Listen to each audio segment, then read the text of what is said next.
அனைவருக்கும் வணக்கம். நம்ம இன்றைக்கி எந்த தலைப்பில் பார்க்குறோம் அப்படின்னு பார்த்தீங்கன்னா, அரசியலமைப்பில் குரூப் 2ல் கேட்கப்பட்ட வினாக்களை தான் மீண்டும் பார்க்குறோம். இதில் இந்த கொஸ்டினை பார்த்தீங்கன்னா, இந்திய குடியரசுத் தலைவர் தொடர்பான கூற்றுகளில் தவறான கூற்றை அடையாளம் காண்க. நெகட்டிவ் கொஸ்டின், கவனமாக இருக்கும். இதுதான் கீவேர்டு. முதல் என்ன கேள்வி கொடுத்துருக்காங்கன்னா, குடியரசுத் தலைவர் பதவியில் இருக்கும் பொழுது எப்பொழுது வேண்டுமானாலும் அவர் பதவி விலகலாம். சரி, எஸ், உண்மையிலே அவர் எப்போ வேண்டுமானாலும் ராஜினாமா செய்யலாம். தன்னுடைய துணை குடியரசுத் தலைவர்கிட்ட அந்த கடிதத்தை கொடுத்து அவர் செய்யலாம், ராஜினாமா செய்யலாம். எப்போ வேணாலுமே செய்யலாமா? செய்யலாம்.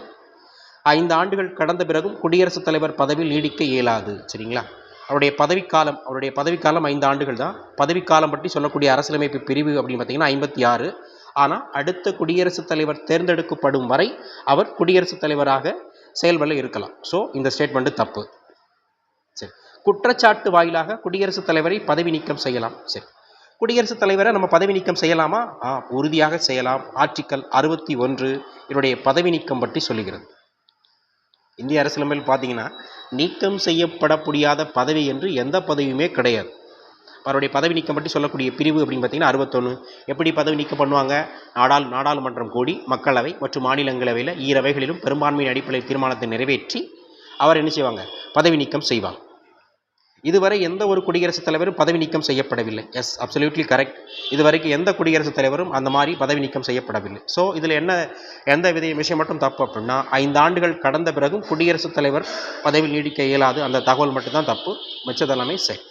இப்போ இந்த குடியரசுத் தலைவர் அப்படின்னு பார்த்தீங்கன்னா, இந்திய அரசியலமைப்பில் மத்திய அரசில் ஒரு அங்கமாக தான் இருப்பார். நிர்வாகம் இருக்கும். அந்த நிர்வாகத்தில் முதல் அங்கமாக இருப்பவர்னா குடியரசுத் தலைவர் தான். குடியரசுத் தலைவர், துணை குடியரசுத் தலைவர், பிரதமர், அமைச்சரவை, மத்திய தலைமை CAG தலைமை கணிக்கையாளர், அட்டார்னி ஜெனரல், இவங்க எல்லாருமே மத்திய அரசுடைய நிர்வாக பணிகளில் வருவாங்க. இப்போ இதில் எப்படி தெரிஞ்சுக்கலாம் அப்படின்னா, குடியரசுத் தலைவருடைய தகவலை பற்றி 52லேருந்து கிட்டத்தட்ட 71